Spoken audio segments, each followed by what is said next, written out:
Ready to start, and we are going live. So while we're waiting for viewers to come on here, since we just went live, I just wanted to thank everyone for joining us for our discussion. My name is Darren Fink. I'm co-founder of Transfiguring Adoption. I'm also an adoptive father of 4 children, and I just wanted to welcome everyone. And while we're waiting for viewers to come in, I just wanted to let you know real quick, Transfiguring Adoption is a nonprofit program of 501c3 that produces or creates media to help nurture growth in adoptive foster families. And a couple programs that we have going on right now that I want to tell you about before we start with Betsy and Margie's discussion is we have a Barnes & Noble event coming up, and the release of the new Harry Potter book is getting ready to happen in early October, and they're going to be celebrating the release, and they have asked if they could raise funds for our nonprofit to help foster families. So if you want to go, over on the right side, there should be an ad for what they call MuggleCon. And during October 3rd and 4th, if you download a voucher from our website, you can use that voucher online, or you can go in any Barnes & Noble store on October 3rd and 4th, give that to the salesperson, or punch in the code online, and a portion of your sale will go to help fund Transfiguring Adoption during one of our first foster placement survival kits that we are putting together, and that helps foster parents successfully help their children to heal as they come into care with them. The other exciting event I want to tell you guys about is our Day Virtual 5K Challenge. It is a virtual race that we are challenging people to run on November 26th, but it's a virtual 5K, so you can run at any time, anywhere you want to. It's $25 registration, and again, that goes to help fund our kits that we are putting together. And you can find more information about that over on the right side. You can see an ad for it. It's also at transfiguringadoption.com/5K race. But it's going to be a fun challenge. We have a Facebook group and some different things going online of people getting excited about that. And those are 2 programs we have. But I also wanted to just lastly tell you that our kits that we're putting together have different things in them that a foster parent doesn't necessarily think about with all the different pressures and things that they have to think about. Things like it'll have a night light, which will help any child that's been through trauma and different things and afraid of something that goes bump in the night. We're going to have that will help you be able to talk with your foster child about the situation they're going through on their level, a DVD to help you prepare for what's to come with different behaviors with PTSD, sexualized behaviors, or even just malnutrition or different things. And you can go on the website and you can see different details of what we have inside the kits. But there are going to be gift cards to get pizza the first night, and different things like that. But without further ado, again, I wanted to welcome everyone to our discussion for discussing the fears of foster parents with adult adoptee.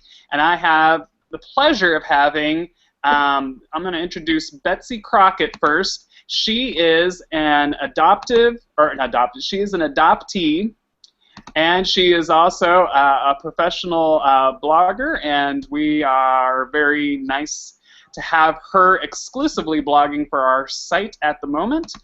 And so I just wanted to say, hey, Betsy. Hi, Darren. Hi, everybody.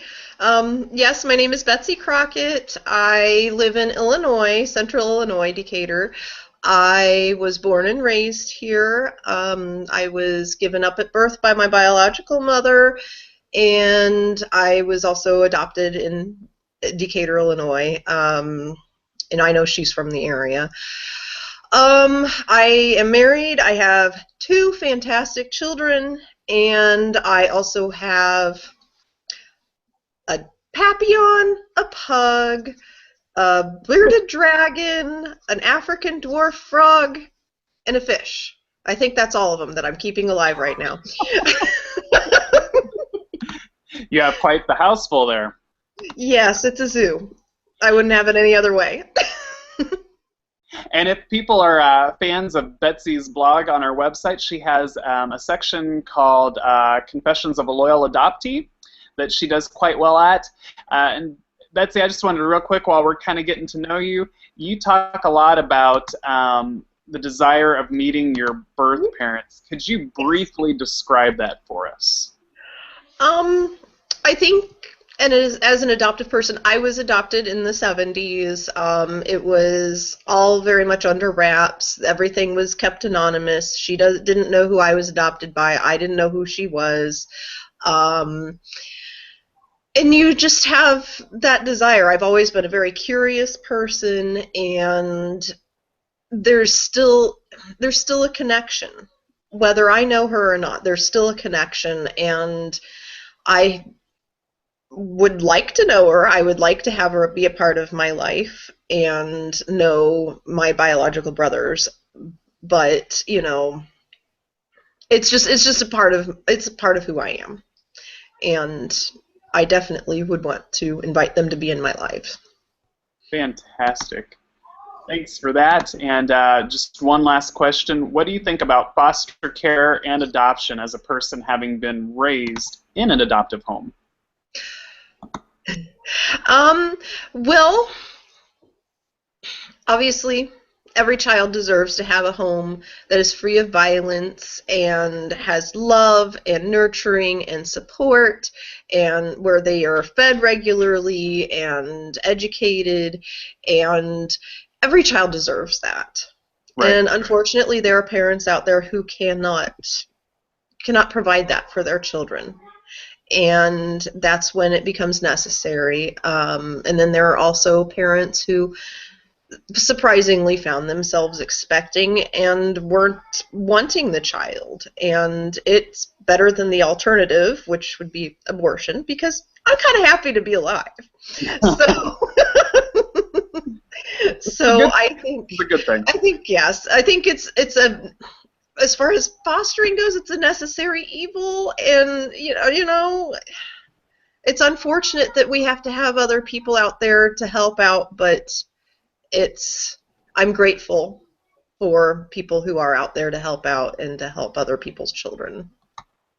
Thank you so much, and I'm going to turn it over to Margie. And before I do, I left one housekeeping part out. Is we have a question and answer part to this discussion. If you're watching and you want to ask a question of either Betsy or Margie, if you look up above, there should be a button that says Q&A. You can hit that at any time, and the question will come to me, and I'll be able to ask for it on your behalf. And I'm also watching Twitter. I'm watching hashtag T as in Tom, A as in adoption, discuss. That's hashtag TA discuss.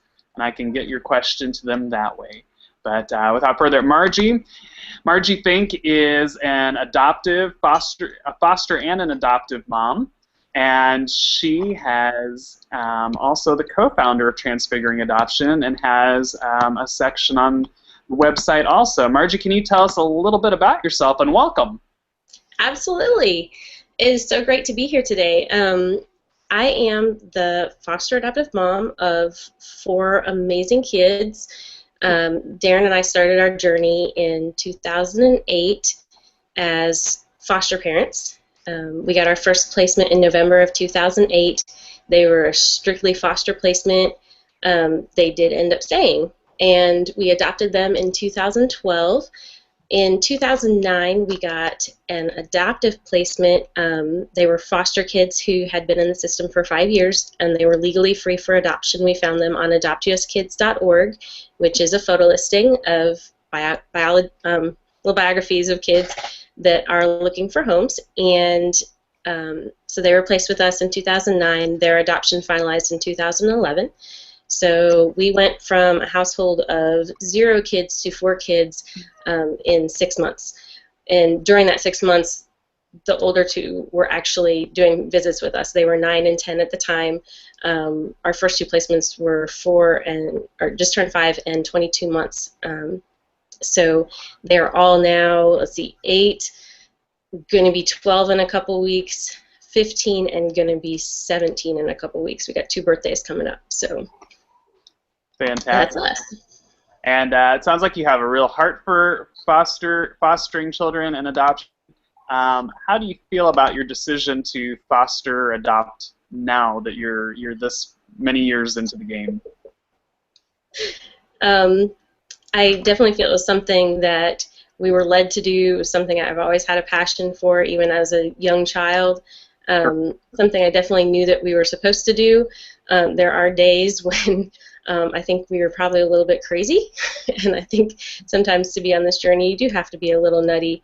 But they have greatly changed our lives, and we have seen great changes in their lives as well.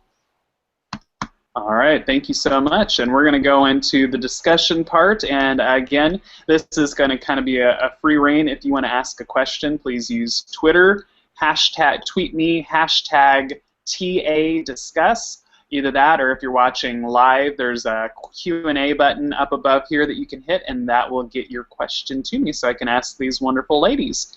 And just real off the bat, I just want to make the point that we are talking about discussing the fears of adoptive and foster parents, and we're going to use this time as a time to just encourage one another, connect with one another. I can honestly say that out of the 3 people having this discussion online, that none of us have it together, that we all have our horrible days, and horrible might even be generous describing the day. So please feel free to just ask your questions, but just know the legal mumbo-jumbo, this is not professional or legal advice. We're just trying to help out some families. So, Betsy. Yes. I am going to start with you. Actually, Margie, would you mind leading the first discussion out there? Sure. Okay, let's see.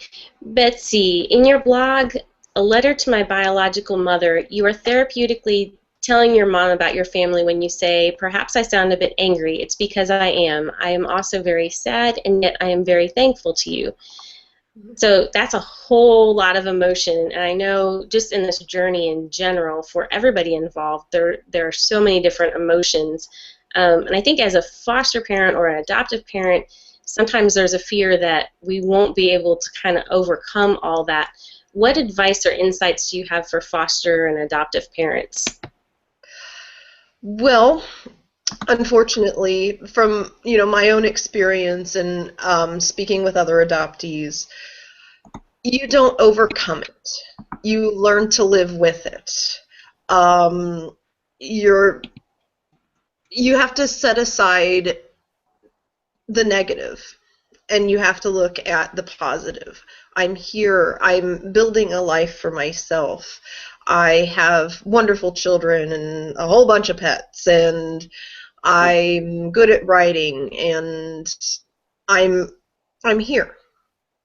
And it hurts. It absolutely hurts to know that there's someone out there who was ashamed of me and had to give me away.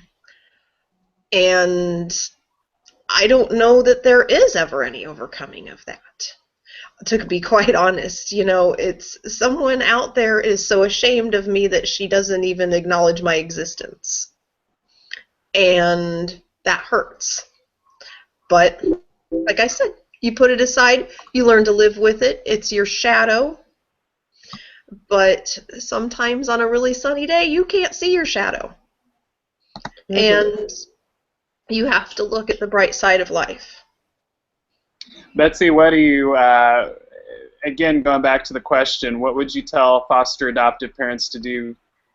Because I think when I was hearing Margie talking, I think as foster adoptive parents, we see that maybe it's not going to heal, that it's going to be a rocky road, that this is going to be a long time overcoming. If it can be overcome, it might just maybe better to say it'll be dealt with easier the more life goes on. But how, as an adoptive foster parent, how do I help my 12-year-old who's feeling that way? You have to be there. Hold their hands, tell them that you love them, that you are there for them, that you have chosen them out of all of the people in the world. They are your child who you chose, and you are proud of them. And let them just know that they are loved, that the world doesn't revolve around this person who, for whatever reason, isn't in their lives, that they have a life despite what their background is. And it's all about now, and it's all about the future, because the past, you can't let it hurt you like that anymore.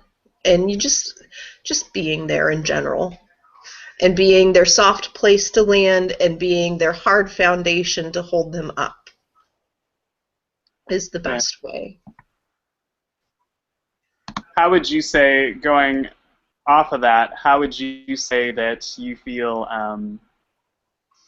when could you tell that there was a turning point where maybe you were dealing with things better, or you were moving on better? I know you can't. You're talking about it. I don't want to belittle it. That it's pain that you get over. I'm not saying that at all. But how do you know?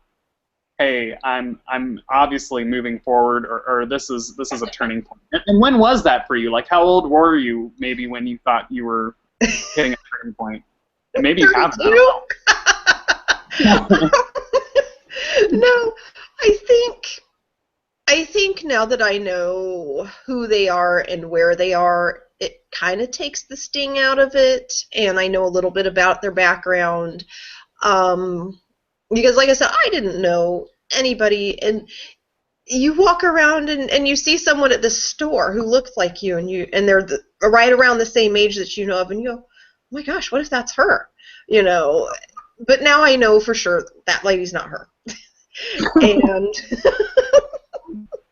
so, I mean, I'm still curious. I still want to know. I'm still steadfast in my decision to want to be a part of her. But, you know, I've kind of come to accept in some ways. Now, ask me on a bad day, and I'll say, no, it's not fair. But, you know, the sting does tend to wear off a little bit and go away. Right. And there are some days, like, you know, my birthday's coming up on September 28th, and that has always been a very, very difficult day for me, because I have wanted more than anything in the whole entire world to open up a card from her, or to get a phone call from her to say, I haven't forgotten you. And it never happens. And what my husband has started to do is making it a very special day. And he makes sure I'm there, you know, he's there for me, and he plans lots of fun activities, you know, things that I enjoy, you know, going out in the community, doing charitable things, doing things that really show me that I'm a worthwhile person, and just because she doesn't think so, it's not true. So there are good days, there are bad days, and just always be there and show unconditional love. All right, I appreciate that, and I'm hearing a lot of it that we just have to, as parents, we're going to have to just keep the steady pace of just showing them that they're appreciated, even when we don't think maybe they're listening. Yes. And I think I've blogged a bit about kind of our experiences we have two sets of siblings, so we have two different birth families. And we have continued communication with the birth families. Both birth families' communication looks slightly different, but like I said, we have two birthdays coming up, and I can guarantee that we will be talking to birth moms in a couple weeks, because that's a phone call that we always do on holidays and birthdays and stuff. Betsy, do you think that would have helped you to have been able to, I mean, it was the 70s, and adoption looked very different back then, and it was tended to be a lot less open, but do you think that would have helped you to have been able to keep that connection throughout your life? I am a major fan of open adoption because of this. I think that it would help fill that hole inside of a child to know that it wasn't their fault and that they are still thought of and they are still cherished, even though you cannot be together. Right. So I think it is helpful. I think what I'm hearing too is that not knowing who your birth parents are and the desire to know who they are, it's a powerful hole that it's not necessarily going. I think as foster adoptive parents, I think we struggle. I think we all got into it with big hearts, hoping that the kid would come in and we'd give them a home, like you were talking about, a safe place, some with food to eat and different things, and they would just come up to us and be excited to be with us. But we can't. We can give them those external things, but we can't necessarily fill that hole. We can't fill all the holes in, and that not knowing who your birth parents are or not getting to see your birth mom and dad is one of them. Mm-hmm. Yes. All right. We do have a few questions that have come in, but I'm going to keep going with the discussion a little bit more. Keep questions coming in. Betsy, I just wanted to say, in another blog, you wrote this one. I love it because we got our, for people that haven't looked at our website, we got our start from our website by my kids utilize the Harry Potter books to help talk to other foster adoptive kids. And Betsy wrote a blog called I solemnly swear I'm up to no good and when to manage mischief. And that's a takeoff of two of the twins in the book that they just get into mischief all the time, and they give Harry a map that you have to say that in order to get into the map. But anyways, I solemnly swear I'm up to no good, Betsy, and when to manage your mischief. You talk about making wrong choices, and you're actually very honest in the article about a time you and your friends got into some trouble with some drug use. As a foster adoptive parent of kids that are looking for ways to rebel against us, I believe drug use and other addictions are real fears that we as all parents in general, but even more so for foster adoptive parents, where the kids are really looking they just really want to see if you care about them, and they're wanting to rebel. What advice would you give parents on that topic, and what would you do if you as a parent discovered drug use? Okay. Well, first of all, there went my career in politics. Any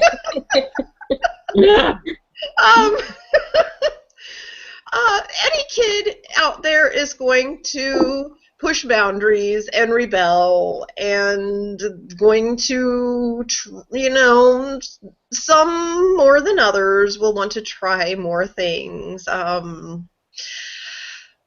But and I think also with kids who have trauma in the past and kids who are trying to test the boundaries and test the waters, they're going to be more likely to turn to drug use, and kids who have a hole inside of them that they need to fill are more likely to experience addictions to drugs and alcohol. I think keeping open, honest lines of communication as parents. I know a lot of children who are in foster care are there because of drug use. It's very important to let them know that this is why you were in a situation where you could not be anymore. Mm-hmm. And honestly, when my children are old enough, I might take them to, an Al-Anon meeting. That's a family, for families of alcoholics, so they can hear how drug and alcohol use can damage a person's life. And yeah, I was stupid. Yeah, I made mistakes, and I and I just, when I see my children grow up, and if I find that they're trying to use drugs or drink alcohol irresponsibly, then we'll have to face that. If we feel there's an addiction, then there's obviously more counseling that will be involved. But we will look to address the issues that brought it about. And I'll be sad if they make those decisions. But basically, you have to communicate open and honestly about everything. Good deal. So did you ever have a time growing up where, because you knew your mom and dad were your adoptive parents, did you ever have a desire to kind of, I don't have any better way to say it than to stick it to them? Like, hey, I'm going to act this way, and I'm going to stick it to them. Yes, but I have to also explain that my adoptive family was very controlling, and my adoptive mother was very proper, and she hated the word fart. You couldn't use it. So part of that rebellion was also against her controlling nature. So yeah, I still want to stick it to her. She told me to trim the bush in my front yard, and so I killed it. Oh, and that's like recently, right? Yes. Yes. He told me to change my wreath on my front door, and I said, I'm not changing that wreath for the rest of my life. It's going to be a spring wreath. I don't care that it's fall. So, yeah, I still stick it to her. What would you, so I'm hearing what you're saying is it's not rocket science. It's be honest with your kids and talk openly with them. Yes. Be open and let them be who they are. If your kid comes home with pink hair, don't freak out. Be like, well, you're a kid, you have pink hair, whatever. Let them express themselves, support them in expressing themselves, and while it's necessary to control some parts of their lives, don't nitpick and don't control everything. I had to laugh because our son just like last week broke his foot, and I took him to go get a cast on his foot, and the doctor came in, and I was joking around, and I said, oh, give him pink, thinking he'd get embarrassed. And he's like, no, I want pink, Dad. And I'm like, really? He's like, yeah, it's just a color, Dad. So he's got a pink cast. Real men wear pink is what's written all over the side of it. So. Good. Courtesy of Grandma. Yeah, courtesy of Grandma. All right. And Betsy, also I'm going to talk about that in another blog of yours you wrote, get on your bike even if you're scared. Mm-hmm. And I thought that one's a top-notch read if you haven't read it. Get on your bike even if you're scared. You stated, I always felt that I was a mistake and needed to prove myself to be worthy of the life I took up. I thought that I failed before I even got a chance, and that somehow, because I was not a planned person, I was someone who ruined other people. Okay, so as a foster adoptive parent, we try every way that we can to combat this feeling. We obviously, like I said, we got in this with big hearts. We wanted to avoid our kids feeling this way. Yeah. So even from your words, I mean, the feelings, they're still there. They're still, even what you've been talking about, you're dealing with that. It's something that gets easier to deal with. It's not something that heals. It gets easier to overcome, easier to deal with on a daily basis. Yes. So I think there can be a fear as a parent that I'm not enough and I can't heal my kid, and to let that sink you down into hopelessness. What would you say to those of us that are feeling hopeless? It's all about your self-talk. You have to realize that the bad things that are being said, the encouraging things, those are lies from the devil. And you need to stop up and say, this is the truth. I am here. I am investing myself. I am full with my heart. This is what I'm doing. And these are my hopes and my dreams. And I just pray that these children will know and understand that. And it takes maturity. You know, sometimes when you're young, I mean, do you ever really have enough? You know, when you're a kid, do you, like a teenager, I guess, do you have enough nail polish or, you know, hoodies? Yeah, there's always room for one more, right? But there's no way you can replace what is missing. But you can be something extra and something more and something wonderful in their lives when they have something dark on the other side. That's awesome. Margie, do you have anything that you want to add to that? Well, I think I'm kind of going back to what Betsy was talking about before about being controlling and not nitpicking, and it's something I was actually thinking about today, preparing for this, thinking about this discussion, and you know, we wanted to talk about the fears of foster parents, the fears of adoptive parents, and one thing that we do as foster or adoptive parents a lot of times, you know, you see these behaviors, and a lot of times you end up reacting, and fear is a driving force in a lot of how you react. And it's interesting because I was actually reading a book today, and that came up, Forever Mom, What to Expect When You're Adopting by Mary Austin, and it says, each repeat of difficult behavior can feel like more evidence that our child's future is going to be dysfunctional and full of pain and broken relationships. But the more we react in fear, the more our emotions get out of control, the more lies we believe, the harder it will be to love them joyfully just as they are. And, you know, I've seen that, you know, as adoptive parents, we have to parent differently. And it's important to pick those battles and not nitpick, like you said. Sometimes there's so much going on because, you know, if you have a child who wasn't an infant, there are so many unspoken rules in a household that kids know when they've been there their whole life. They know that.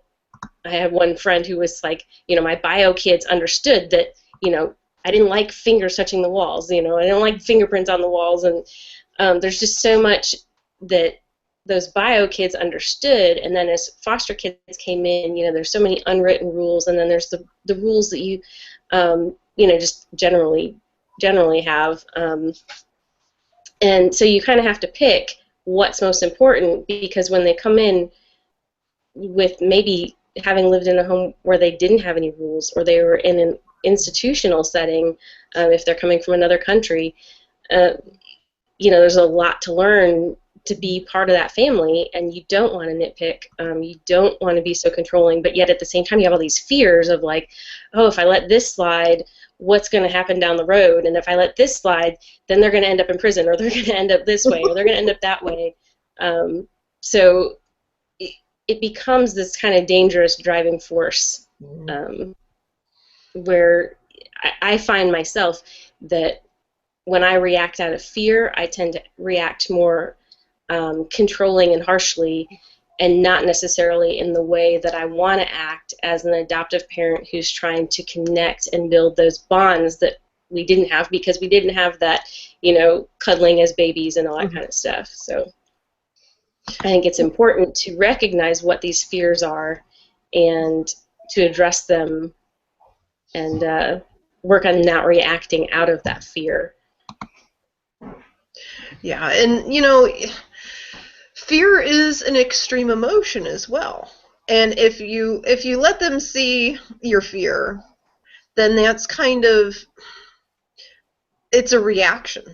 And sometimes they're just looking for a reaction. And, if you're extreme and you yell at them or whatever, that's something. That's the attention that they wanted. And you have to also think about black and white thinking as well, because I noticed you were talking about, you went from fingerprints on the walls to jail. Obviously, that I didn't mean those two were in any way whatsoever. Right? No, I get it. I thought that was so funny. I was like, well, that's not how you go to jail. But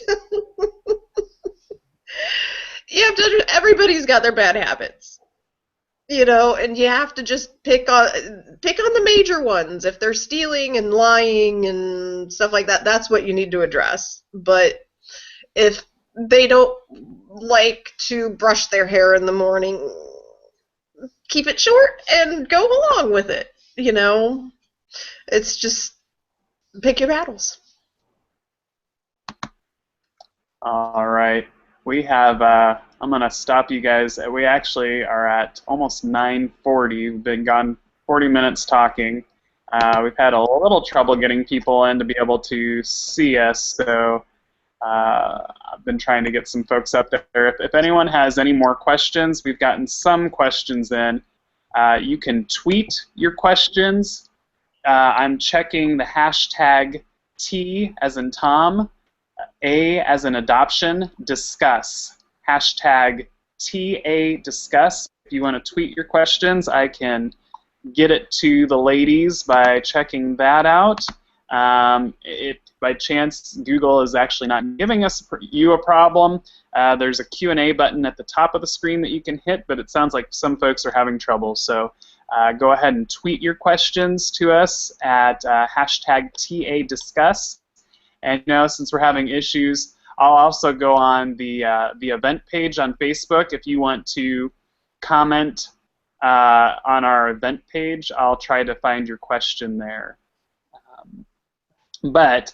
Okay, and this is going to be for Margie and Betsy, whoever wants to talk about these. Got a question, or I guess it's more of a situation or a comment here for you guys. I feel like I've tried to help my child overcome everything from their past, and I'm scared that they will just want to run away to their birth family as soon as they graduate high school. And if either one of you want to talk about that a little bit or address that fear of their child wanting to run away as soon as they get out of, as soon as they can, basically. Well, Betsy's quiet. I don't. It feels like this is like the Betsy hour. I don't.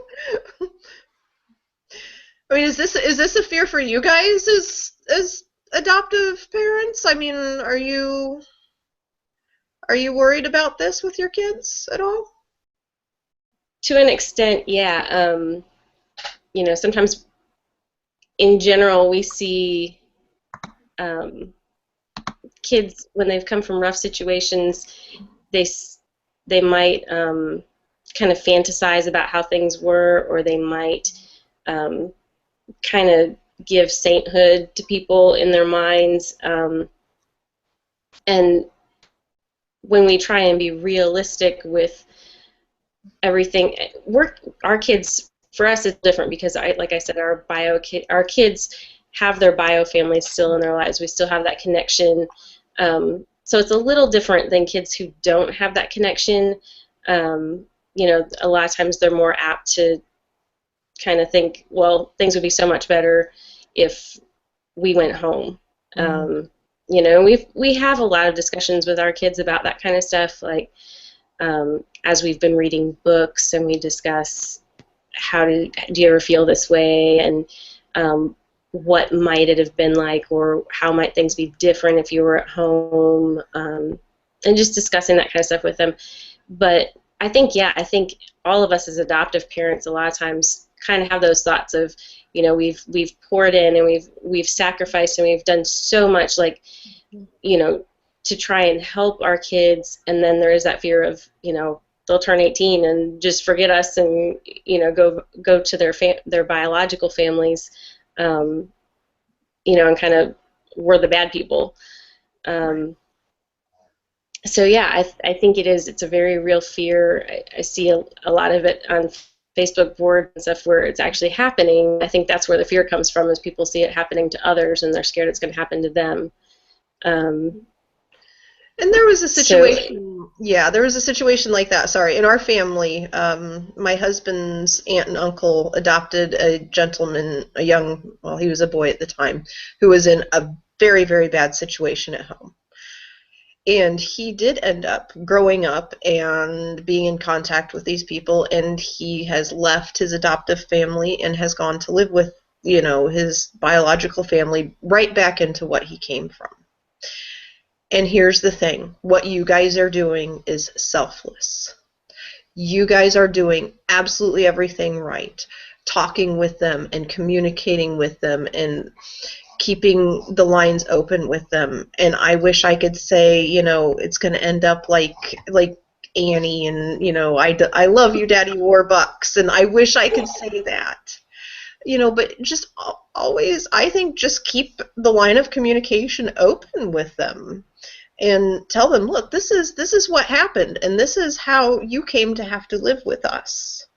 And we are happy to have you, and we love you, and we're going to support you no matter what. That's what they need. Well, I wish it could be like Annie also, because if I was Daddy Warbucks, I wouldn't have to worry about finances ever. I don't know how.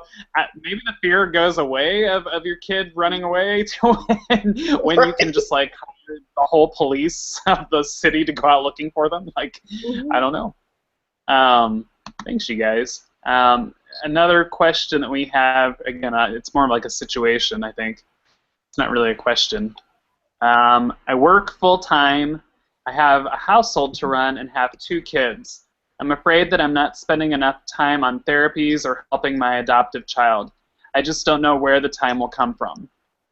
So I guess the fear there is that they're scared that they're shortchanging their kid because they're not doing all the therapies, the different things they could be.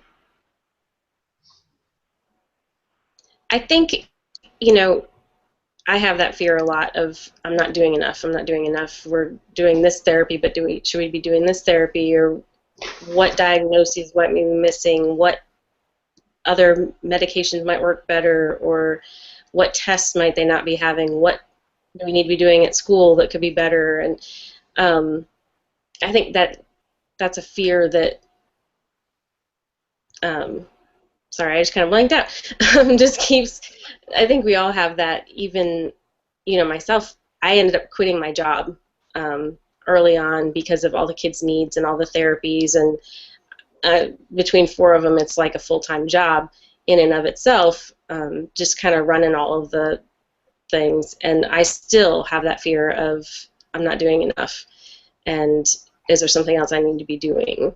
And I don't know. I've never been a bio parent, but I have a feeling that that's kind of something that all parents would probably go through, of just, you know, is there something else I need to be providing for my kid that I'm not, or I can't? And I think just with this situation, even the last situation we were talking about, we just do the best we can while we have them. I mean, if they ended up going back to their bio parents, we just do everything we can while we have them, and we do the best we can do. Absolutely. What do you think, Betsy? Well, I do have biological children of my own, and I went back to work. You know, blogging isn't my main job. I went back to work. I'm in billing and in insurance in a medical office, which is titillating work, let me tell you. And but kids can make you feel a little bit guilty. Like, Mom, I had, a party at school and you couldn't come because you have to work. But on the other hand, you can't go to college if I don't work. You can't. You have to give and take. It can't be your service all the time. You're working, you're doing this for the family, and you have to just realize that eventually it all evens out. And you'll find your way, you'll find your niche, and you'll be there when it's important. They're not going to remember that you didn't come on Bring a Green Object Day, but they will remember that you were there when they had a soccer game and you were cheering for them. So it's give and take, I think. Good deal. And I think too, also, we're a program of faith-based 501c3, and I think kind of like AA, I think at the end of the day you have to, if you want to call it a higher power, you have to trust that we're not the end all, but we're doing the best we can. And if you got to trust that, again, if you want to call it a higher power, like an AA, that something else is going to have control there besides you with the situation, and you do the best you can. And sometimes that might be giving up some therapies just so you have more time to actually be with the kid. Yeah. Thanks, you guys. I'm going to go on to, let's see here. Oh, here's one. This one's good because it starts off with, "Don't judge me, please." and let me just, again, reiterate from people that didn't see it in the beginning. If you dissected any one of the three of our lives, you would be shocked, and you probably wouldn't be watching us right now. Because on a good day, some of our days are horrible, and yeah, anyways, we definitely aren't going to judge. "Don't judge me, please. My child is constantly doing so many things against me, like lying, stealing, literally tearing up my house, etc. I don't think I like my child anymore. I'm afraid that they should have just stayed with their birth parents."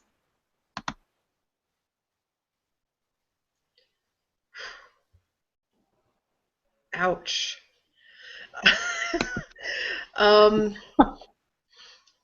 Ouch. That's someone who's in quite a situation.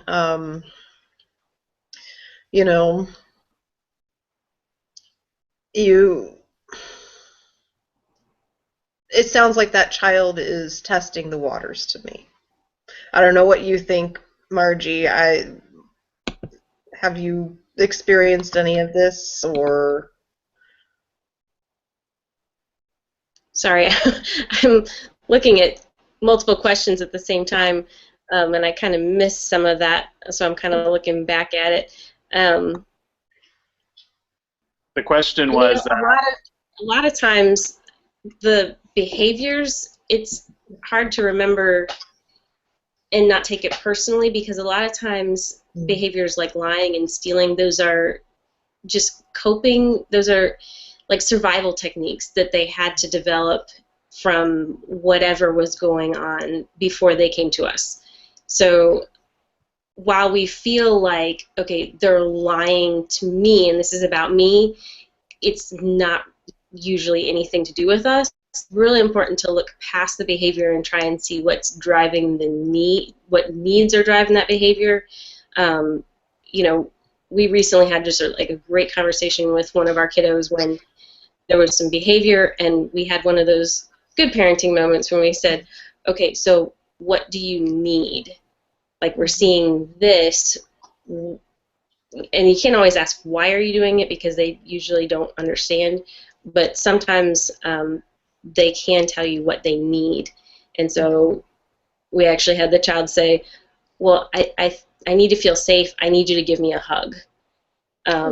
So it ended up being a really good connection, a good bonding moment, a good attaching thing. So I know it is really hard. There are days when I don't have those moments when the behaviors are so extreme and I'm thinking, okay, they hate me, they really, I'm not handling it well. They would be better off somewhere else. And the reality is we all have those days, and it's just a battle to try and not take it personally and to try and get at the root of what is causing those behaviors, and to realize that it's because of something that happened to them before they got to us. It's not because we're bad parents or whatnot. Right. Yeah. And you know what? Even with biological kids, there are some days when I don't like them either. You know? I love them, but woo, sometimes I'm ready for bedtime. So. Actually, if we're gonna be honest, I was very ready for bedtime tonight, so I think we've all had those moments where we've biological kids or foster or adopted kids where we were like, so it's 6 o'clock. Can everyone get to bed now? Like, it's. Is this day over yet? I'm ready for it to be done. But I even had, even tonight it was, I had one of our kids just tell me just nonchalantly at the dinner table, well, I have one that's screaming, literally, just screaming, going, bah! And I'm like, quiet, quiet. Margie's off doing something, and then I have another kid just randomly tell me, oh, by the way, you need to help me with a video for a project for school. I forgot about it. I had a week to do it.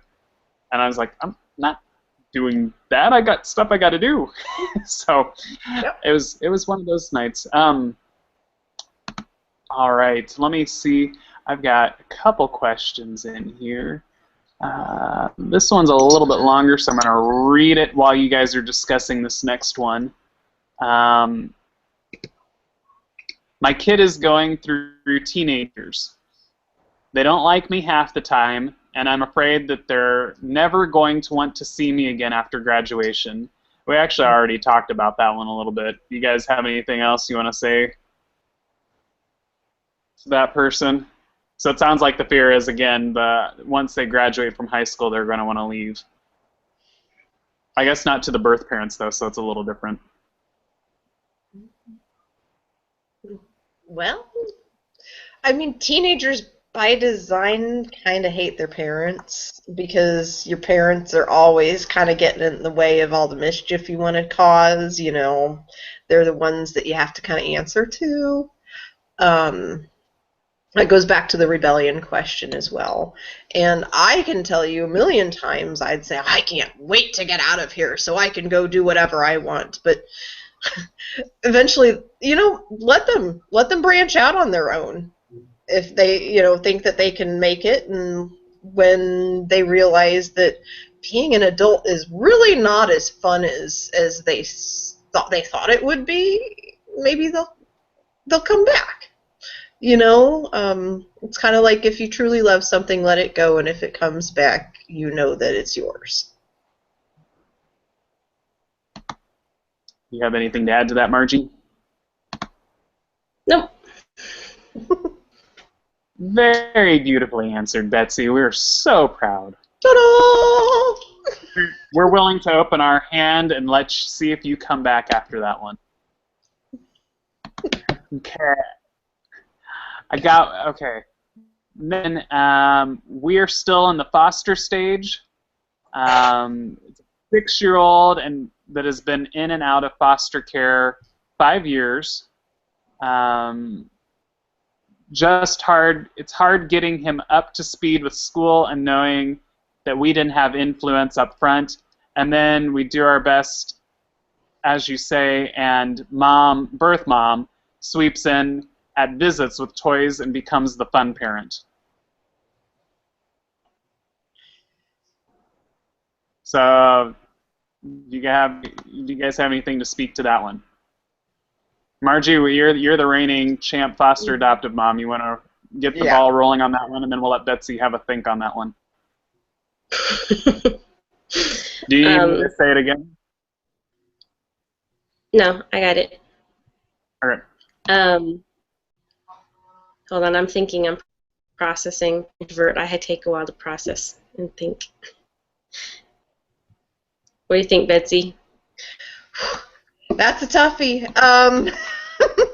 That's not fair. That's like, well, you know what? Grandparents pull that crap all the time too, because you're like, oh, here's your sweater, Junior, and then Grandma comes in with a Barbie doll, and sweater goes, and but then again, it's a different, because that person isn't raising them and not doing the practical thing, and that sucks. That is not fair that you have to be the one putting the hammer down and they're coming in and being fun. And that, in a way, is kind of manipulating the child, I think. I think that it's a come over to the dark side. Look at how much more fun you'll be having over here, when we have the people who are there and actually care about the child's future, and of course you're no fun. You're making them do homework. And Bio Mom brought toys, and that's just, it's a brain maturity thing, I think. Because in the end, if the kid, God willing, grows up and realizes that, foster mom was tough and hard, and that meant she cared about me because she made sure I did my homework, and she wanted me to be something and someone, and to go somewhere and to grow. And Bio Mom just brought me stuff. Bio Mom wasn't there. Foster mom was. Adoptive mom was. So stuff and actually showing that you care, eventually you realize which one's more important. Margie, you have anything else to add to that? I had a few things. I'm thinking several different thoughts about this. We've kind of been there. I mean, we were in those stages where there were visits, and we were trudging through daily life, and then a holiday would come along and they'd get 5 tons of Easter candy from bio parents, and they were the heroes, and it was like they didn't get the same from us, or whatever. It's hard. It's really hard. And one thing I'd say, with attachment, they tell you, when you're bringing a kid into your home, some of the important things to do, and these are things that we didn't really know when we started out, and we would do differently now, but they say with attachment, you want to make sure that things are coming from you. So affection is coming from just you. So you're the one holding the kids. They're not crawling up into anybody at church's laps or those kinds of things, and that the food is all coming from you. So, and the presents are all coming from you, and kind of saying, grandparents, don't give gifts for a while. Let them attach to us first, and let them realize that good things come from mom and dad, and especially don't upstage us. And when you're still doing visits, though, that makes that really hard, because those people are involved, and at the same time they're wanting to keep that relationship, and kids don't always understand that it's not all about the stuff. It's about taking care of them. But I think that a lot of times they can see through all of that. I mean, we had a 5-year-old in our house that within a few weeks was like, I want to stay here forever. And, didn't know anything about adoption, didn't have the language, so didn't use the words adoption, but it was like, I want to stay here forever. Well, what about your biological mom? Well, I just want to do visits. I just want to continue to see her. But it was like she understood that she was safe with us, Awesome. and that we were caring for her, and that we were doing that hard day-to-day. So it depends on the kid, but they know that you're caring for them. Mhm. And I think in a lot of ways, as we're dealing with visits, I kind of equate it too to like families with divorce, and people who are doing, you've got kids going back and forth from two different homes with joint custody or whatnot. And a lot of times that happens, there's different rules, and one parent might have more finances, the parent, like the non-custodial parent, might have more resources because they don't have the kids from day to day, and so they end up looking like the fun parent. And that's a really hard situation to be in. Oh, yeah, I can Darren, see do you got anything?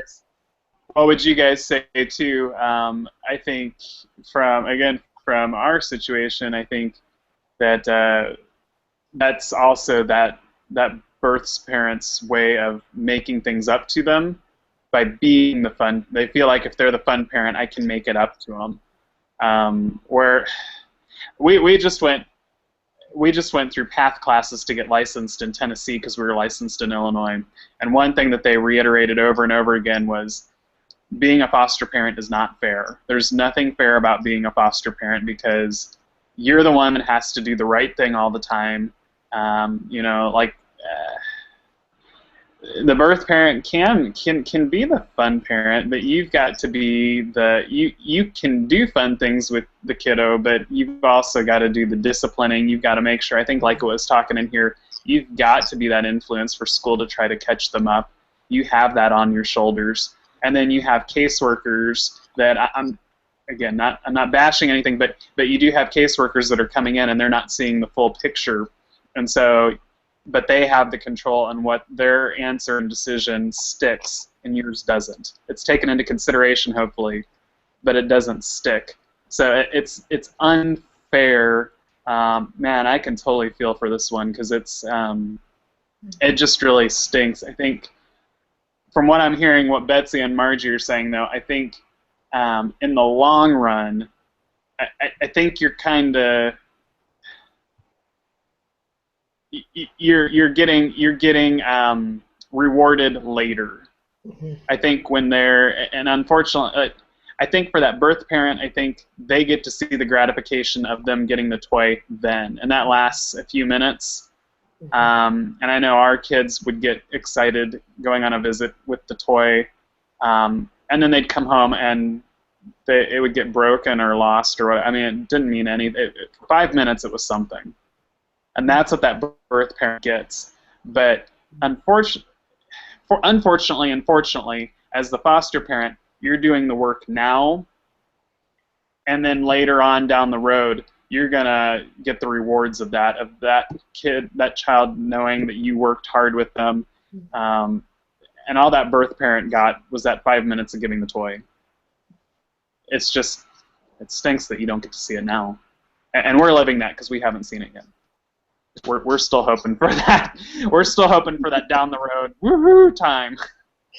It'll happen. I know in my heart it will happen for you guys, and your kids will maybe get married and have a kid of their own and bring them by, and you're going to be grandma and grandpa, not those other people. You guys, because you were the ones who were there, and you were the good positive influence, and you were the ones who, I don't want to say, no, you're the ones who mattered.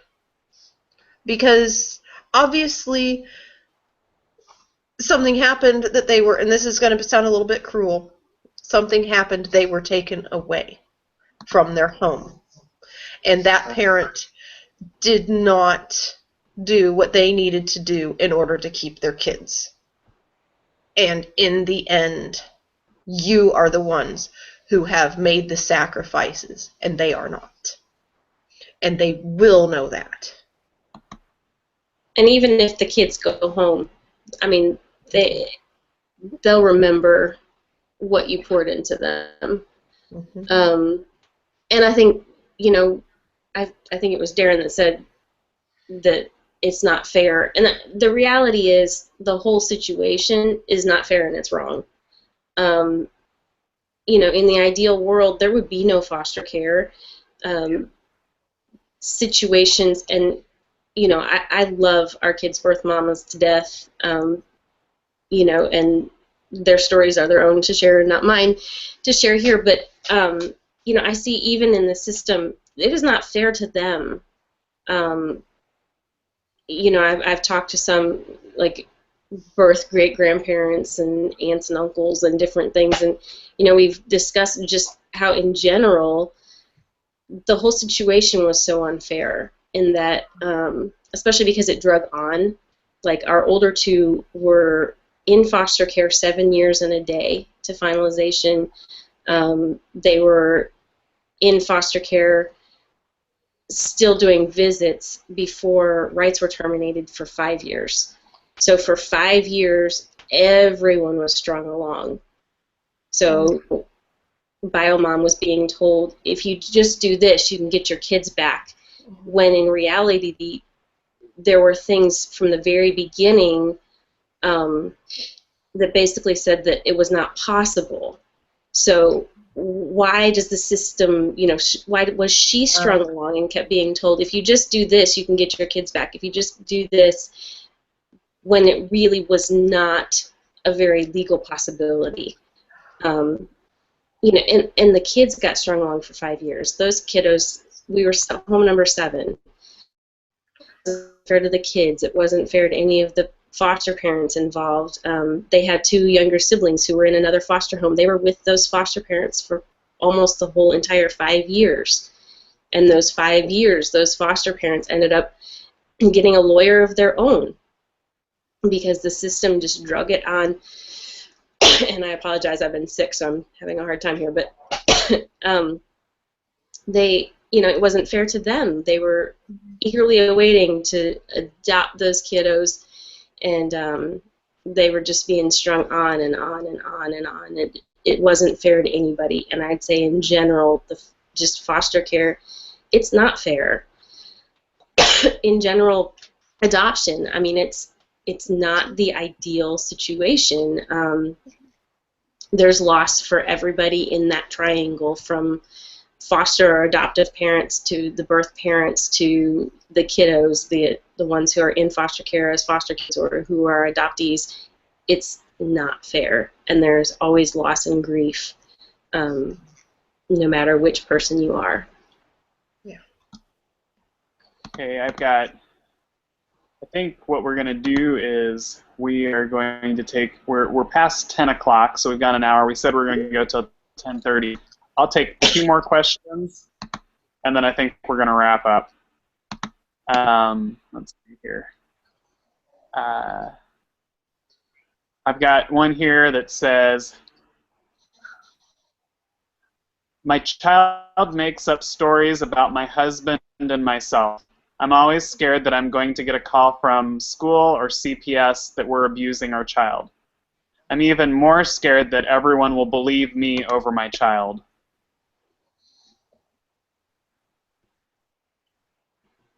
Oh. So, Margie, I don't know if you might be more able to speak to that one, since you know kind of more legalities and the ins and outs of the system, and Betsy, you might be able to speak to them, kind of what kids are feeling in the home. I don't know. Hey, can you grab this, Darren, so I can go get something from my throat? Sure, I can. I can talk for a minute. I can talk for a long time. Oh, bye, Margie! I think, once again, it's a pushing, oh my goodness. And once again, it's a pushing boundaries kind of thing. I think that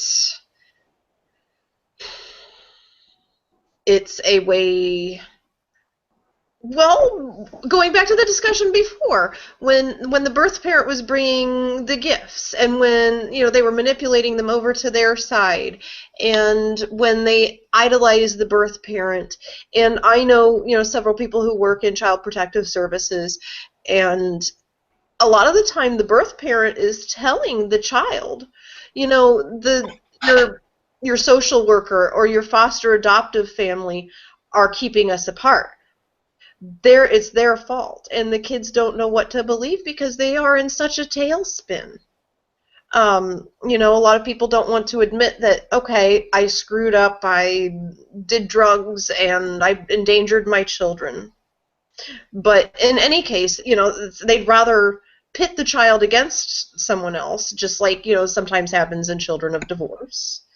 And I think that the reason why they make up the stories is, number one, it's a way to protect themselves from the reality, or number two, it's because the one person you think in this whole entire universe that you can believe is your mother.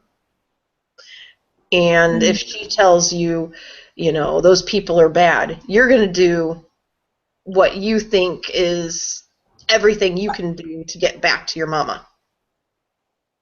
And I mean, that's a sad reality. And I hope that, you know, obviously the authorities believe you over them as well. You know. Margie, do you got anything to speak to that?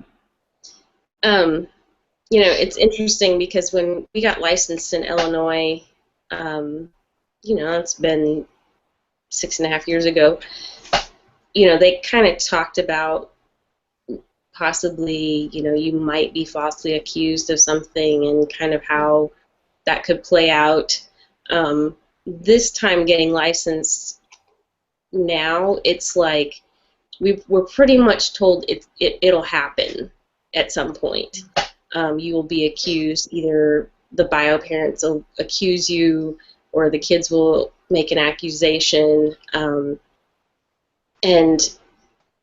in that time, you know, they were very reassuring to us that as an agency, they would have our backs. You know, but it's a hard thing to go through, really, really hard. I know we had a child who made a lot of false accusations, and it was an attention-getting thing. And thankfully, we had a lot of the people that were in our lives never even made a report because they knew it wasn't true, and nothing was going on. This child told stories all the time, and everybody knew it. But, you know, I have friends now who are going through, you know, their houses are frozen. They can't have any kids because there's a false accusation. You know, we had friends in Illinois that went through it, and it is really, really, really difficult. And it can be really dangerous depending on what your career is. Right. Have those kinds of allegations. I'm sure. Yeah. And yeah, it's really scary. And, you know, we had one friend who had an 8-year-old who said, I'm going to beat myself up and tell them that you did it so I can move to a new home. And it's kind of terrifying that an 8-year-old understands the system well enough to know that that's how things work. So it's a real risk that we undertake as foster parents, for sure.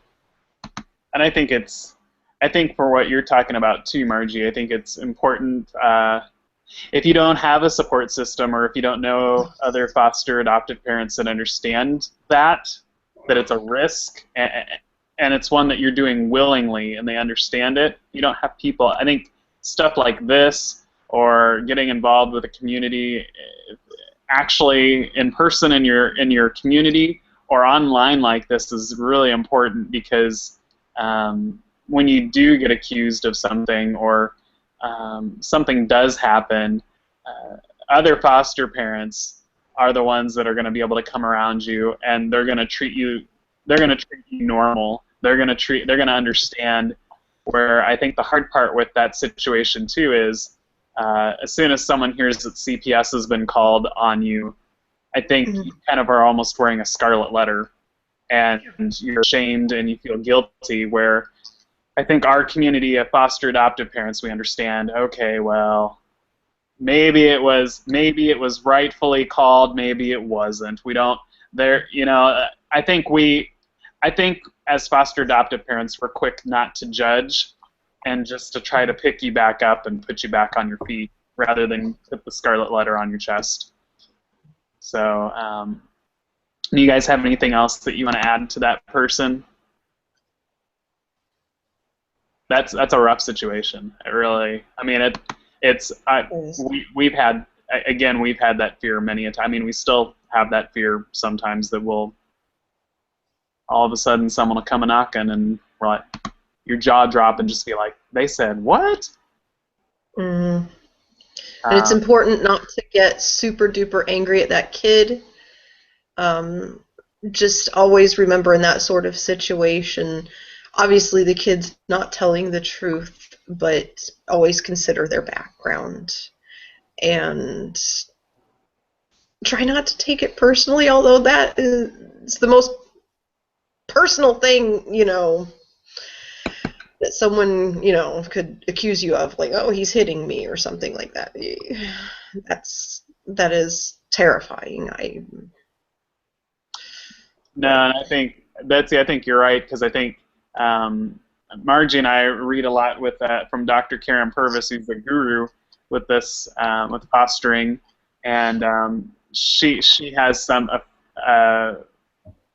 phrase or whatever that you want to say, an analogy of you have two choices when you go to change an infant's diaper.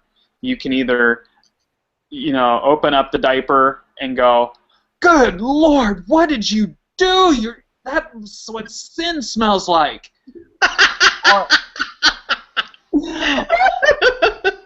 Or you can open up the diaper and you can go, "Whoa, look at you, Tiger. You really just hit a home run on that one. It's just all over the place." You know, you have two choices on how you can do it. And while I think, Betsy, what you're saying is totally true, like, how much more personal can this get? It's very personal if CPS or something, you're getting accused of stuff, but somehow you have to be able to see that load of poop and be like, okay, this kid's crying out for attention. And he says, look past the poop, seeing past the poop and seeing the child's preciousness. Yes. Yes. And I think that's hard to do when you have a CPS investigator standing at your front door, but somehow you have to look past that investigator and figure out, why is my child doing this? Why would my precious child do this? Yeah. And that's rough. And gosh, the only thing I can wrap up with that question is we're in the same boat with you, and give us an email. Not that we can legally help or anything, but we can sympathize with you. You know what? And that makes me think of the old saying, you know, if you're going to cry, I'm going to give you something to cry about. Like, I can just see, you know, your flash of anger whenever, you know, you did what? I can just, well, if that kid said I hit him, I can just smack him and see what he really thinks. But, but obviously that's not okay. And you have to just take a step back. And now I'm just really stuck on poops of sin.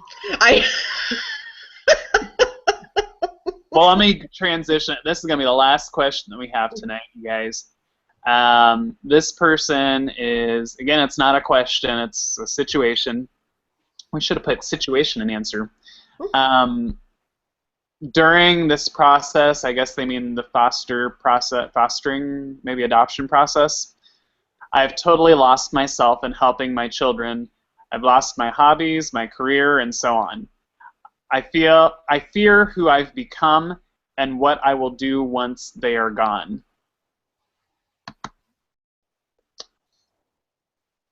Margie, again, I'm going to turn it over to you, the reigning adoptive parent champ. I'm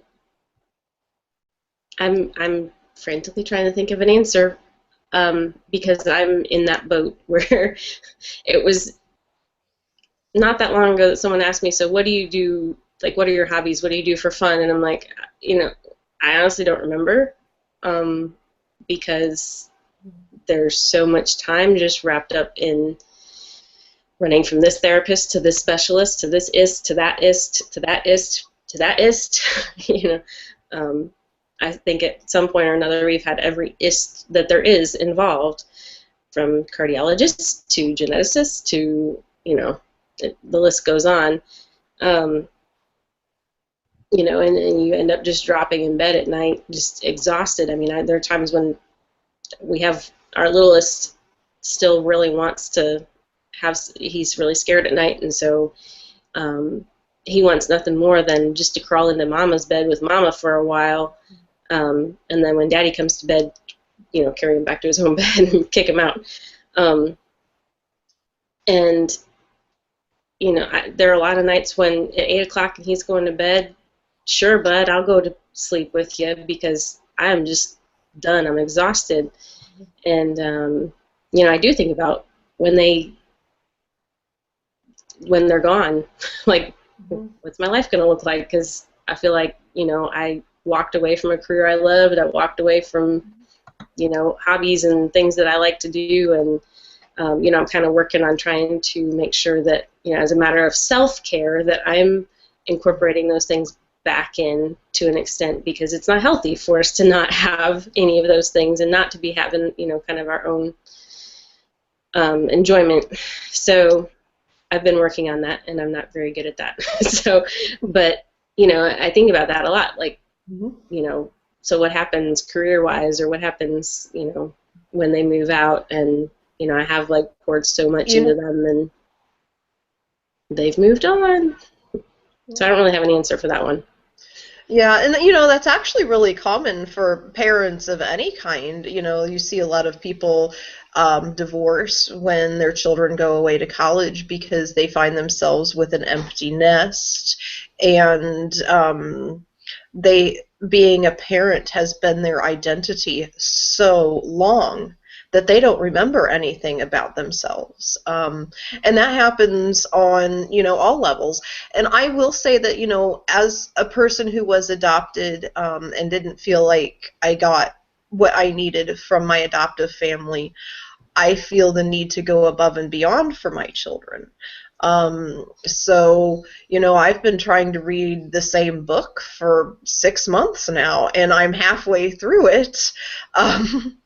And, like, getting to the time just to do this tonight was difficult, and I had to rely on my husband, and but I think self-care and marriage care is very important, and it's very important to have someone who can take your child for a night, or children, and let you reconnect, let you recharge your batteries, let you take care of yourself for a minute, and do what you need to do. And you have to really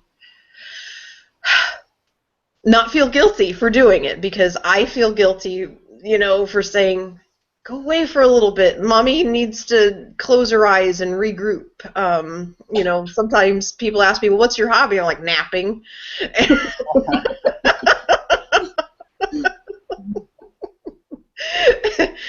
But, they're like, oh, what TV shows you watch, Dora? But, incorporate yourselves in their interests and incorporate them in yours, too. That's another, my son and I, we love Doctor Who. So I have a Doctor Who buddy, but you have to do things that you enjoy as well, or else you become bitter and angry, and it's not a good situation at all. Well, thank you so much, both of you, for attempting to answer that question. I know that's a tall order there, and like I said, to be honest, we're not. We're all on the journey with you, and we're just trying to help one kid at a time. We are going to sign off here. Again, I want to thank you so much for joining us, for the encouragement. If you're watching this and you enjoyed it, if you'd like us to do another discussion, if you would mind posting it to our Facebook or emailing us on our page that you'd like us to do another one, we'd appreciate it. We're gonna keep the folks that are on here. We'll keep it going after we sign off a little bit if everyone wants to do a little after party talk and question-A. I do want to throw out the adoption option was watching us, and they said thanks for the invite, and they enjoyed the discussion. So if you had fun here, be sure to go check out the adoption option, their website, and check out their resources and talk over there. And I want to remind everyone, too, that we currently have our Owl-A-Day 5K challenge that we are getting people registered for. And all of the proceeds from registrations are going to go to help fund our first foster placement survival kits, which help adoptive or foster parents. It helps them to make the healing process successful with their placements. So you can check that out on our website at transfiguringadoption.com. Betsy, thank you for being with us here tonight. Thanks for having me. And Margie, thank you for being with us also. And staying awake. We appreciate everyone. Have a good evening.